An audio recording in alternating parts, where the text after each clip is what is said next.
Hello. A book award that I've increasingly enjoyed following is the Dublin Literary Award, and recently they announced their shortlist for this year's prize, and I've read 5 out of these 6 books, so I want to discuss this year's shortlist, but also this prize in general, which is a really interesting one because, in case you weren't aware of it, even though it's called the Dublin Literary Award, it's truly an international prize because they gather their submissions and their long list from libraries all around the world. And I think in this prize they have one of the longest long lists of any book award because on the long list for this year's prize there were 71 books listed, and these aren't all books that were just immediate, like recent publications. They're from the past 2 or 3 years, and so it's really interesting to see the mixture of books on the long list. And I was really happy to see Hagstone being long listed for this year's prize because I loved reading this book so much. But there were a number of books on the long list that I was a really big fan of. And this book award has been going for 30 years, so they're celebrating their 30th anniversary this year, and the winner receives 100,000 euros. So it's quite a big prize. And in the case in that it's a book that's been translated into English, the winner the author will receive 75,000 euros, and then the translator will receive 25,000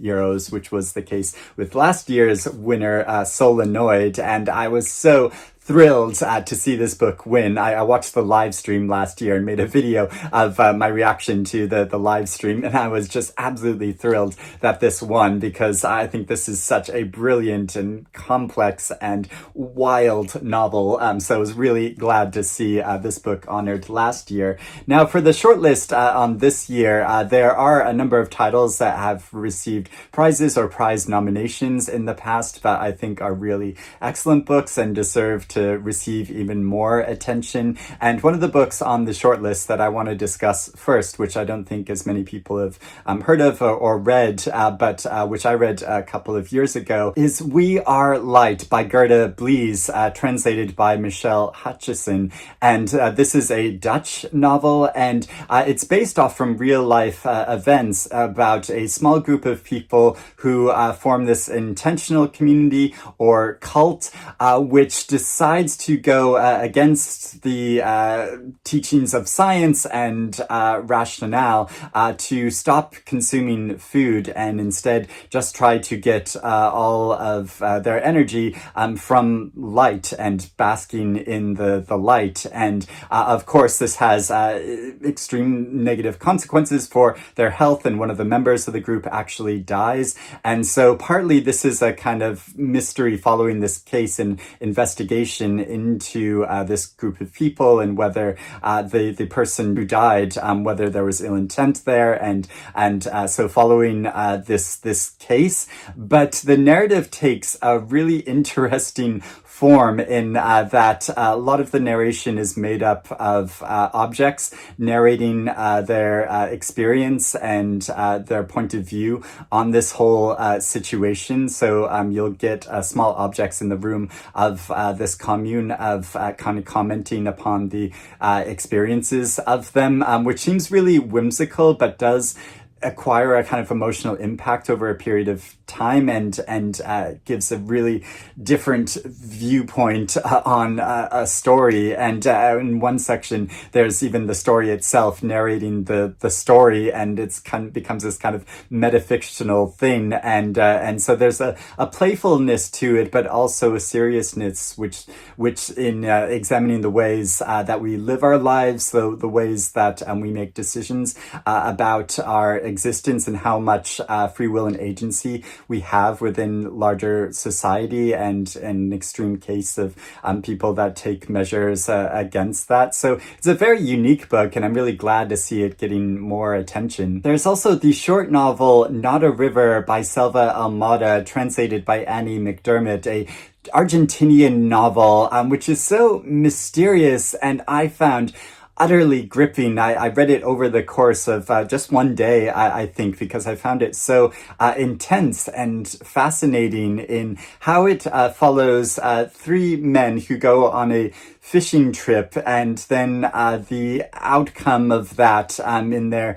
interactions with the local population. And there is such tense like mystery to these characters' pasts and things that they did or didn't do, and concerning certain crimes, and but also their relationship to the other characters on this island that they go to, and following the different perspectives of those who are living and not living, and how the story becomes so strangely surreal in some parts, but is overall just like so gripping that I was completely compelled, and found it so mysterious and intriguing that I loved reading this story. Another book on the shortlist that I absolutely loved reading was Northwoods by Daniel Mason, and this very ambitious story which follows a series of characters over a long period of time, over many decades and centuries in America, and rather than following the lineage of one family, it follows the inhabitants of a certain house in New England. And so the house itself is kind of the central character of this story, and following transformations within the country, but also the curious stories of the inhabitants of this house over a long period of time, and their interactions with each other and traces of themselves that are left in this house. And so there's an accumulation over the novel of these stories of the many different people that inhabit this one location, and that I found so majestic and sweeping, and there were certainly some sections that I preferred over others, but overall such like compelling storytelling, which was constantly like switching up and taking different forms, and so was very inventive in that way, but also the emotional resonance which builds up over the course of this novel towards the end. I just found it so impactful. Another book on the short list that was absolutely one of my favorite reads from last year, James by Percival Everett. This incredibly impactful and emotional story that gives such a different view of history and of one of America's most famous novels, of telling the story of the adventures of Huckleberry Finn from the point of view of Jim, and in doing so, giving such a different take on this story itself, and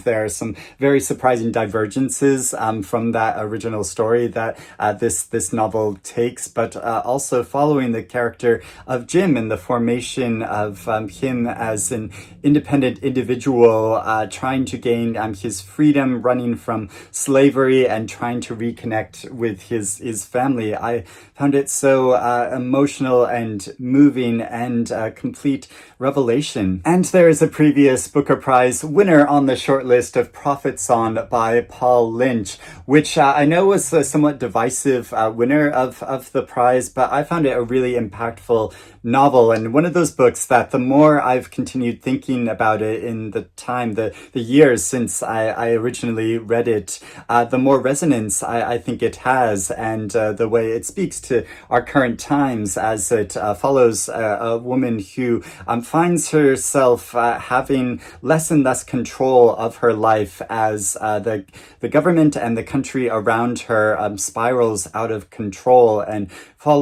turns into this kind of military state, and how she tries to protect her family throughout this time. And I think this kind of dystopian or kind of like mythic tale could be like applied to so many situations in the world in the past, and definitely in the present. And there's a scene from this novel that I remember so vividly, where at one point this mother is looking at one of her sons, who is a adolescent, and he's on kind of the brink between boyhood and manhood, and she can see him simultaneously as this innocent boy that she was raising and trying to teach and protect from the world, but also sees him as a man who is taking on his own agency and making decisions about how he wants to live his life, whether those are extreme measures or not, and how she is kind of helpless to prevent this. And I think anyone who has witnessed the growth and evolution of an individual from childhood into their adulthood, in that stage where you can see them both as a child and as an adult, I think it just captures that sense so powerfully, like outside of the context of this story, just as a human experience. I found that so powerful. And the final book on the shortlist that I haven't read is The Adversary by Michael Crumey, and this takes place in Newfoundland in a small fishing town, and about the conflicts between siblings in trying to control a larger business, so are kind of vying for power, and this division spreads out into the larger community, and the impact this has, and